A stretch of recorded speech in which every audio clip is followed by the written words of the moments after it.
नमस्कार, आप देख रहे हैं कामरान एक्सप्रेस न्यूज़। अयोध्या में जलाए गए 22,23,000 दीपक, बना वर्ल्ड रिकॉर्ड। सीएम योगी को मिला सर्टिफिकेट।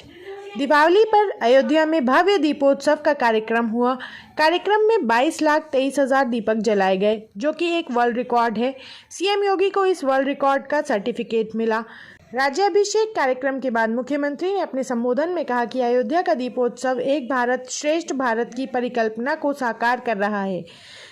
सीएम योगी ने कहा, हम सब सौभाग्यशाली हैं कि यहाँ दीपोत्सव के साक्षी बन रहे हैं। इस दीपोत्सव का दुनिया के 100 से अधिक देशों में सीधा प्रसारण हो रहा है। दुनिया देख रही है कैसे भगवान राम हजारों साल पहले पुष्पक विमान से अयोध्या आए होंगे और किस तरह से देवताओं ने आकाश से पुष्प वर्षा की होगी। अयोध्या के विकास को डबल इंजन सरकार की प्रतिबद्ध। सीएम योगी ने कहा, अयोध्या भगवान राम की प्रिय नगरी है और इसे दुनिया की सबसे सुंदर नगरी के रूप में विकसित करने के लिए डबल इंजन की सरकार प्रतिबद्ध है। कहा कि अवधपुरी सम प्रिय नहीं सोऊ, यह प्रसंग जानहि को यानी अयोध्या से अधिक प्रिय मेरे लिए और कोई नहीं।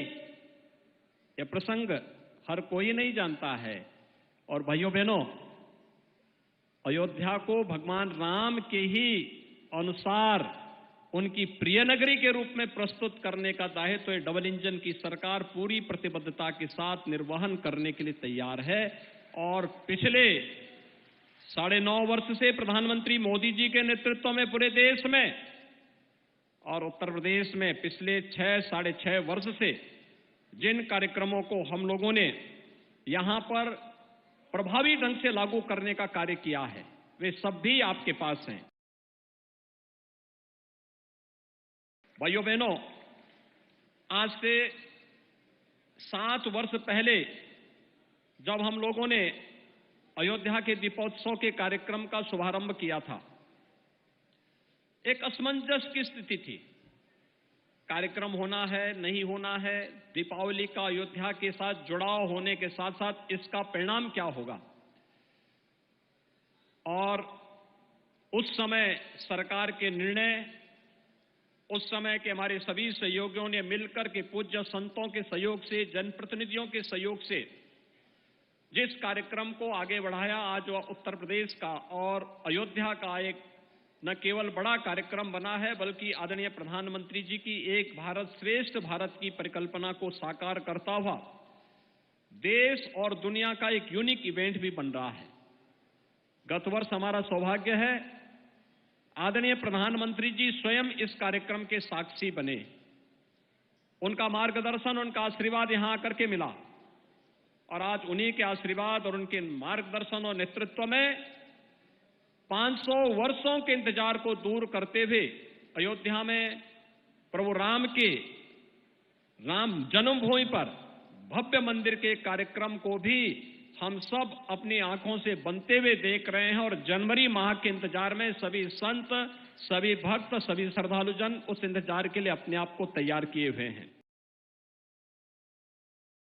जिस अयोध्या वासियों के बारे में भगवान ने स्वयं कहा, अति प्रिय मोहि यहाँ के वासी, तो उस अयोध्या वासियों की जिम्मेदारी भी बनती है कि भगवान जब आपको सबसे प्रिय मानते हैं, तो जब भगवान आ रहे हो तो जैसे दीपावली का कार्यक्रम अयोध्या वासियों ने पूरी दुनिया के सामने दीपोत्सव के रूप में प्रस्तुत कर दिया है, ऐसे ही भगवान राम के 22 जनवरी के अपने मंदिर में विराजमान करने के लिए जब प्रधानमंत्री जी आएंगे तो अयोध्या वासियों को स्वागत की तैयारी, उसी प्रकार की तैयारी के लिए अपने आप को तैयार रखना होगा। आप सब तैयार हैं?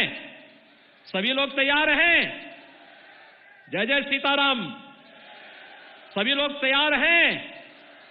भाइयों बहनों, भगवान राम का याद रखना, भगवान राम का, रामलला का भव्य मंदिर का निर्माण होना और रामलला का अपने भव्य मंदिर में विराजमान होना, ये राम राज्य की आधारशिला को पुष्ट करना है, मजबूत करना है, जिसे प्रधानमंत्री जी ने पिछले 9.5 वर्ष के अंदर भारत के अंदर स्थापित किया है।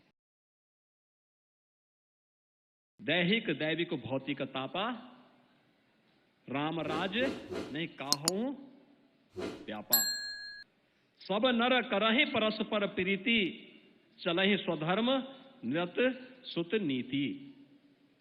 भाइयों बहनों, दैहिक दैविक और भौतिक तीनों प्रकार के ताप, चाहे वह कोई आपदा हो, कोई दैवी आपदा हो, आतंकवाद की समस्या हो, नक्सलवाद की समस्या हो, हिंसक जानवरों की समस्या हो, या फिर किसी भी प्रकार की दुख और दरिद्र शारीरिक और मानसिक पीड़ा हो, इन सब से मुक्ति एक ऐसी व्यवस्था जो हर व्यक्ति को खुशहाली के मार्ग पर आगे ले जा सके।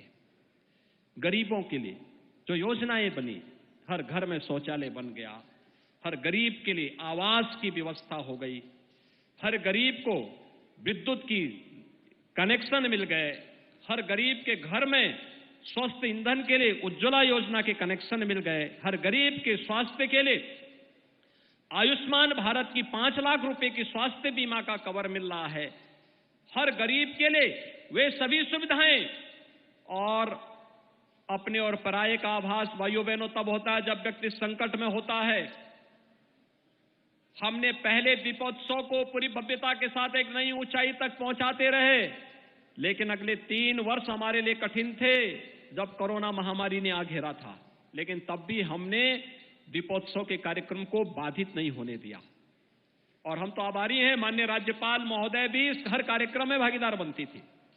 कितनी भव्यता के साथ ये सभी कार्यक्रम होते थे।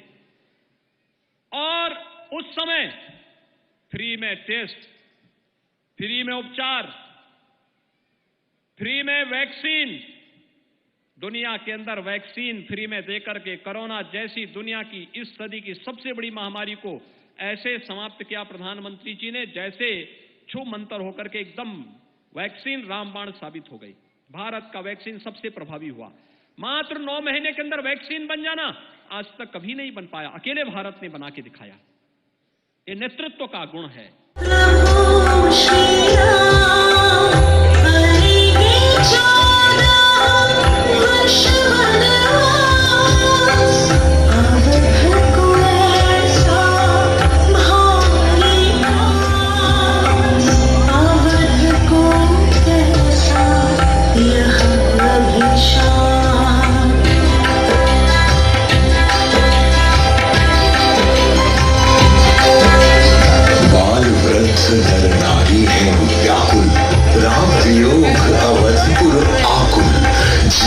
उसके राम में अटके, सीता सहजो वन में भटके।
क्या किसी दुख में घिरे हैं? स्वामी जो 3 लोक के स्वयं है, नियति क्यों उनको परखे है?